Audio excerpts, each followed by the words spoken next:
Alright, let's see if I can remember how to do this. Lambdog76 here. No, hang on. Boop. Take two. Hey guys.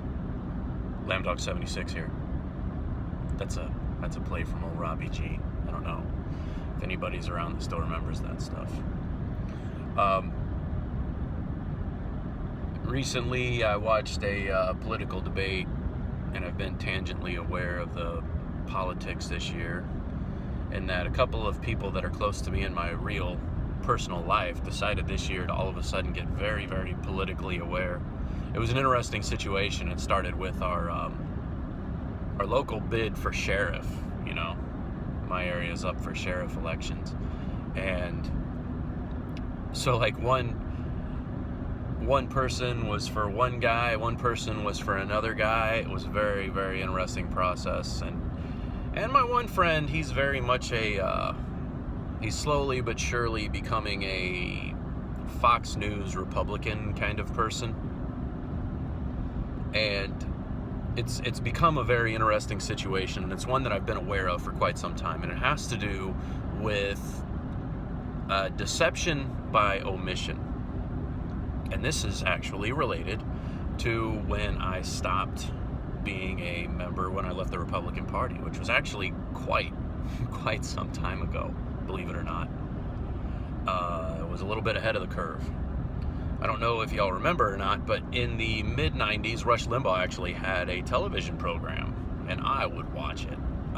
Being part of a white middle-class Christian Republican household, it was natural for me to be aware of a guy like Rush Limbaugh. I was like, wow, that was kind of my introduction to politics, as was my parents' influence on me, you know, and my dad explaining to me at a young age the difference between, you know, how Democrats view things, how Republicans view things.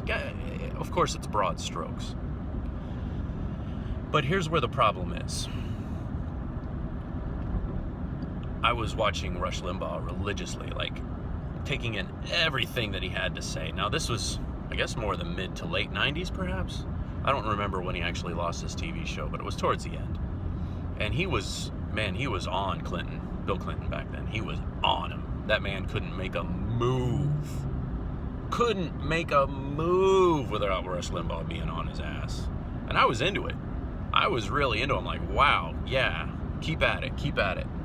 Well, then lo and behold, around that time, a man by the name of Mr. Newt Gingrich was Speaker of the House. Speaker of the House, Newt Gingrich, had a very, very public, very, very scandalous issue occur at the same time as this Clinton thing. And I remember, oh man, I'm looking forward. I'm going to tune into Rush Limbaugh. I'm going to find out the scoop on that. Cue crickets chirping.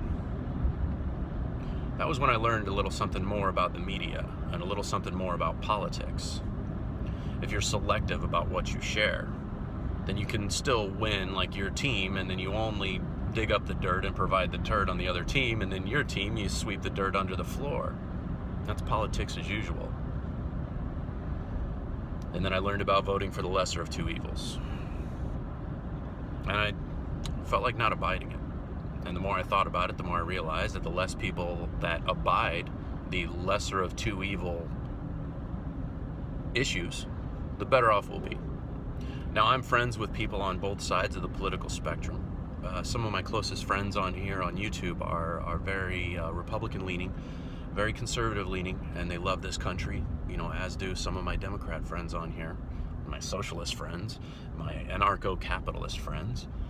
And, you know, so I want to refrain from doing anything that would insult a person's personal judgment, because a lot of those cases, people are looking at an issue of moral compass and a vote of the lesser of two evils.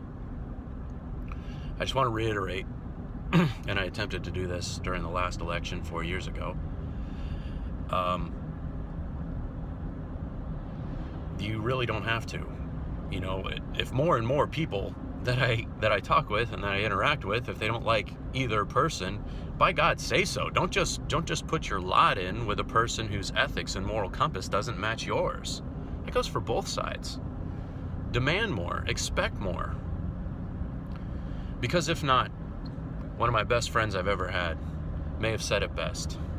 when he said, "I tell you what, Lamb Dog, the day that I can go down to the voting booth without wearing my seatbelt, that's the day I'll vote.